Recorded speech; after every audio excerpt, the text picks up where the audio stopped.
Hello everybody, how are you today? Vocês puderam ver, né? A gente vai mudar o formato das nossas aulas, tá? Eu vou fazer dessa maneira, porque aí o vídeo fica para todo mundo, ok? Bom, we will start with a little bit review. What's the difference between past simple and present perfect? Do you know? Do you remember? A gente já estudou os dois tempos verbais. Vamos ver se vocês lembram aí qual é a diferença entre os dois. Vejam, de maneira geral, né, o que eu quero frisar com vocês é que past simple a gente usa para sentenças no passado. Tudo bem. Só dizer isso é bom, mas é pouco. Eu preciso estudar ver umas coisas a mais. Vejam aqui. Quando a gente tem past simple, pessoal, a gente tem uma ação no passado e eu uso esse tempo verbal quando eu sei quando é que essa ação aconteceu. Tá? Isso é interessante.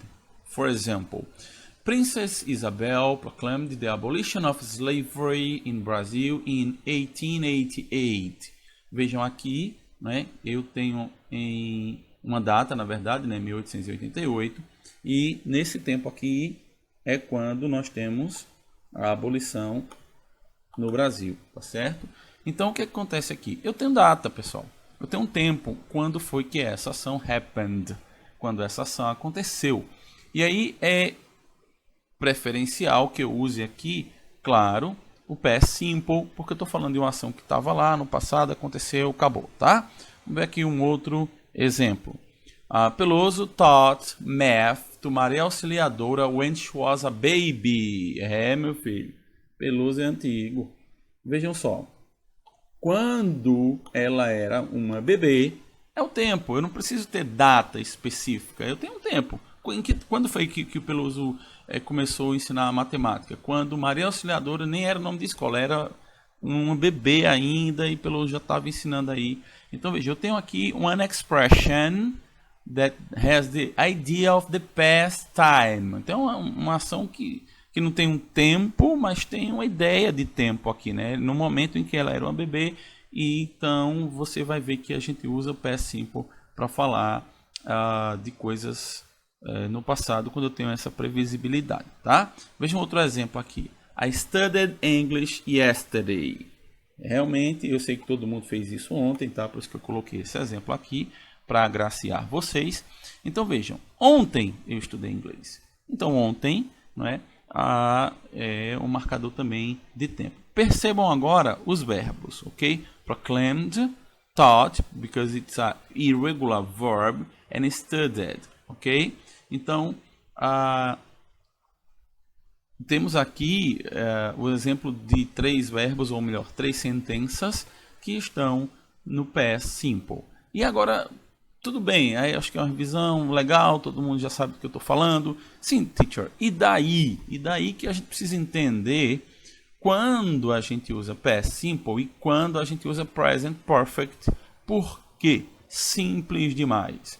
Porque vocês sabem que present perfect também é uma ação que a gente usa, melhor, é uma frase que a gente usa para falar de uma ação que aconteceu lá no passado.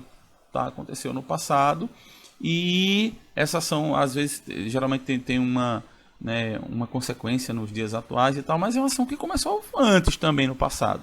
Então, como diferenciar isso das frases que a gente tem que usar o past simple, tá? Deixa eu dar o primeiro exemplo aqui. Veja, I have seen the movie Avengers, it's great. Quando você diz I have seen the movie Avengers, tá? Você diz que viu o filme. Você disse quando? Não, você não diz quando. E aí é onde você vai usar o present perfect. Você vai falar de uma ação que aconteceu no passado, mas necessariamente não interessa tanto quando foi que aconteceu. O que interessa é a ação. Você está dizendo que o filme é massa, é retado, é legal, é great. Então, você vai fazer a mesma coisa, por exemplo, quando eu tenho the second sentence.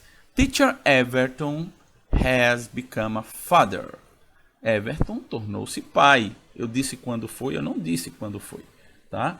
Então, quando a gente tem esse tipo de sentença, veja que eu tenho um passado, né? Eu vi o filme Avengers, e isso não muda, eu conheço o filme, eu sei os fatos. Então é present perfect, isso tem uma consequência no presente. Teacher Everton has become a father. Olha, ele não deixou de ser pai, ele ainda é pai. tá? E o melhor, nunca ele vai deixar de ser pai, né? Então, o que acontece aqui? Eu tenho uma ação que começou no passado, tá? Mas eu não estou dizendo a vocês quando foi que essa ação aconteceu, porque para mim isso não é interessante. Lembrem que quando a gente usa Present Perfect, o interessante é focar na ação, ok? Só mais um exemplo aqui, tá? I've cut my hair. Vejam, eu cortei meu cabelo. Pronto, acabou. Eu não estou dizendo quando foi, eu não estou dizendo em que momento foi. Eu não tenho aqui nem palavras nem expressões que denotem para vocês a ideia de tempo. Porque quando a gente usa Present Perfect, a ideia aqui é trabalhar com a ação e não com, né, o tempo. Então a ação é o que interessa. Então os verbos estão grifados aqui para vocês verem, né? I have seen, has become e I've cut. Né? Lembrando que quando a gente tem Present Perfect, pessoal, é sempre verbo auxiliar e particípio passado do main verb, ok? Do verbo principal. Então, sempre vai ter have ou has. O que é que muda? Porque muda de have para has, to remember? Muda porque aqui o sujeito é I e aqui o sujeito é Teacher Everton. Ou seja, nós temos aqui um sujeito na terceira pessoa e quando a gente tem terceira pessoa, a gente precisa mudar para has, ok? Então, no finalzinho desse vídeo, eu vou colocar qual é a página do livro que vocês têm que fazer para exercitar mais um pouco isso aí. See you, take care of yourself, kisses a lot. Bye bye.